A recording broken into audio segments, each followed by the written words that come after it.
दूर हो जाओ यहाँ से। नहीं चाहिए मुझे तुम्हारा महाप्रसाद।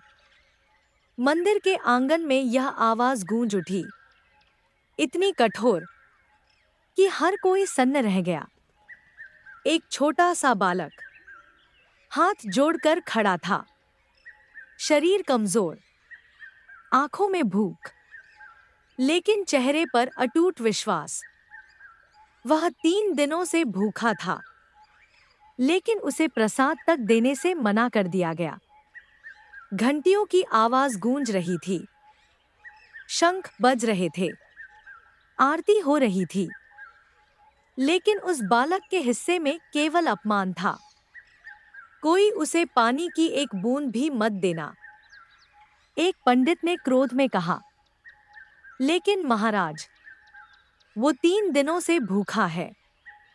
भूखा है तो रहने दो, उसकी कलम तभी रुकेगी। भीड़ में खुसर पुसर होने लगी।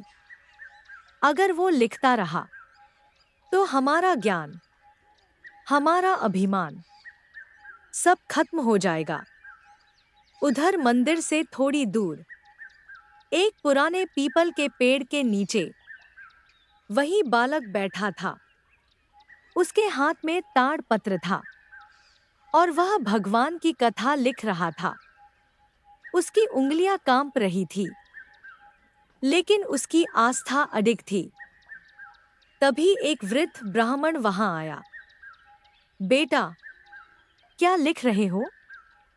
बालक ने विनम्रता से कहा। भगवान की कथा, संस्कृत में। बालक ने सिर झुकाकर कहा, नहीं बाबा, हमारी मातृभाषा में। वृद्ध चौंक गया।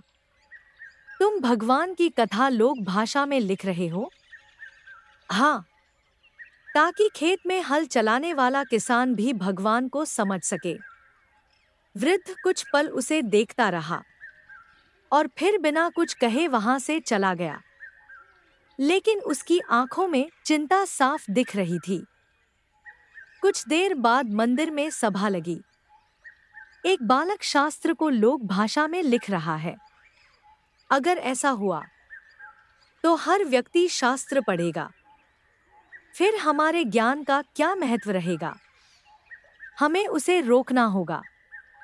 यह बात राजा तक पहुंची। राजा सिंहासन पर बैठे थे। महाराज, धर्म संकट में है।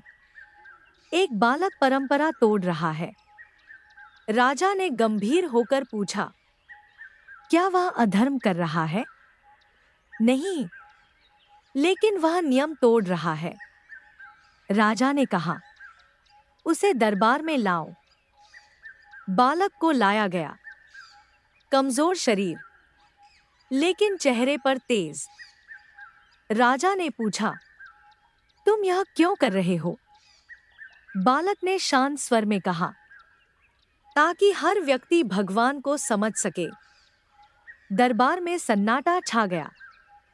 उधर मंदिर के गर्भगृह में दीपक की लौ जल रही थी। भगवान जगन्नाथ के चेहरे पर उदासी थी। उनकी आंखें नम थी। तभी माता लक्ष्मी ने धीरे से पूछा, स्वामी, आज आप इतने उदास क्यों हैं?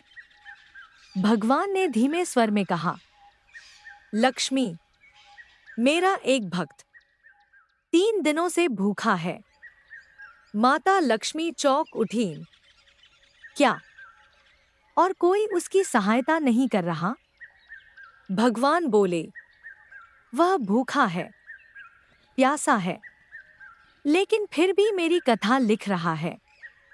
लोग उसे रोक रहे हैं, अपमानित कर रहे हैं, सिर्फ इसलिए क्योंकि वह मेरी कथा अपनी भाषा में लिख रहा है। माता लक्ष्मी की आंखों में करुणा भर आई।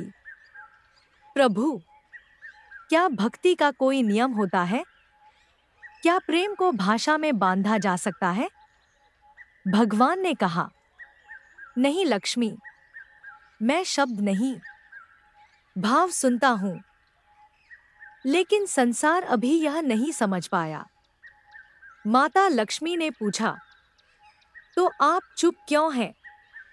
भगवान ने मुस्कुराते हुए कहा, कभी कभी परीक्षा से ही सच्चा प्रेम सामने आता है और मेरा भक्त इस परीक्षा में खरा उतर रहा है। माता लक्ष्मी बोली, लेकिन वह भूखा है प्रभु।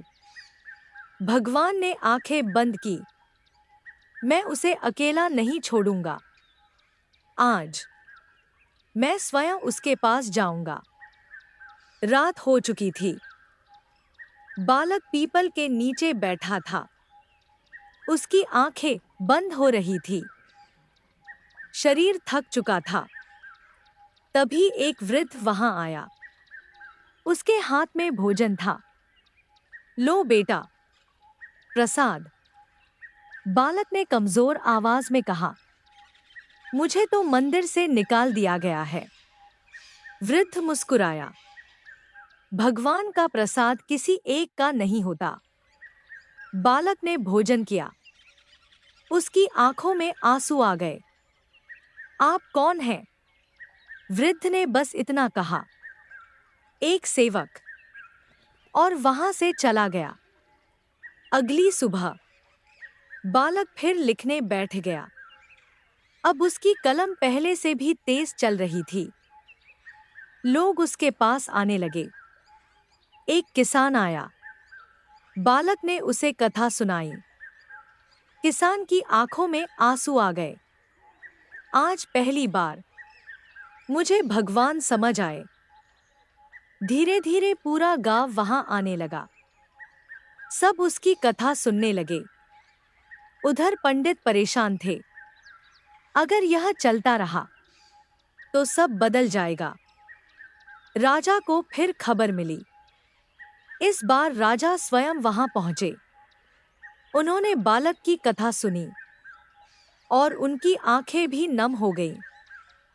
राजा ने कहा, आज मुझे समझ आया, भगवान भाषा में नहीं, भाव में रहते हैं। उन्होंने घोषणा की, आज से यह कथा पूरे राज्य में पढ़ी जाएगी। मंदिर में शंख बजे, घंटियां गूंजी और पहली बार उस बालक को सम्मान मिला।